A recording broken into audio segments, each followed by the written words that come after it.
पुत्रदा एकादशी की कथा। प्राचीन समय की बात है। भद्रावती नगर में राजा सुकुमान और उनकी पत्नी रानी शैव्या राज्य करते थे। वे धर्मपरायण, दयालु और भगवान विष्णु के अनन्य भक्त थे। राज्य में किसी को कोई कष्ट नहीं था, परंतु राजा रानी को एक बहुत बड़ा दुख था। उनके कोई संतान नहीं थी। राजा को ये चिंता सताती रहती थी कि पुत्र के बिना न तो पितरों को तृप्ति मिलेगी और न ही वंश आगे बढ़ेगा। इसी दुख में राजा और रानी दिन रात भगवान का स्मरण करते रहते थे। एक दिन राजा ने अपने मंत्रियों से परामर्श लिया। मंत्रियों ने सुझाव दिया कि वे किसी महात्मा से मार्गदर्शन ले। राजा और रानी वन में जाकर महर्षि लोमश के आश्रम पहुंचे और अपनी व्यथा सुनाई। महर्षि लोमश ने कहा, हे राजन, पूर्व जन्म के कर्मों के कारण तुम्हें ये कष्ट मिला है।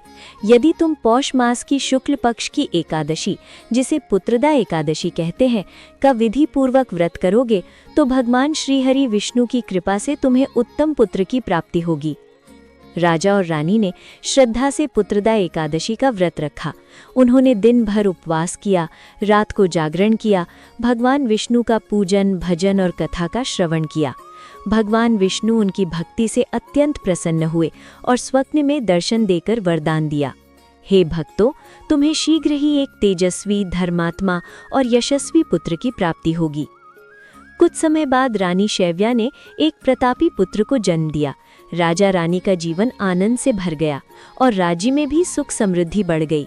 फलश्रुति, जो भी श्रद्धा और विश्वास के साथ पुत्रदा एकादशी का व्रत करता है, उसे संतान सुख की प्राप्ति होती है, पापों का नाश होता है, घर में सुख शांति बनी रहती है, भगवान विष्णु की विशेष कृपा प्राप्त होती है। जय श्री हरि विष्णु, जय श्री श्याम।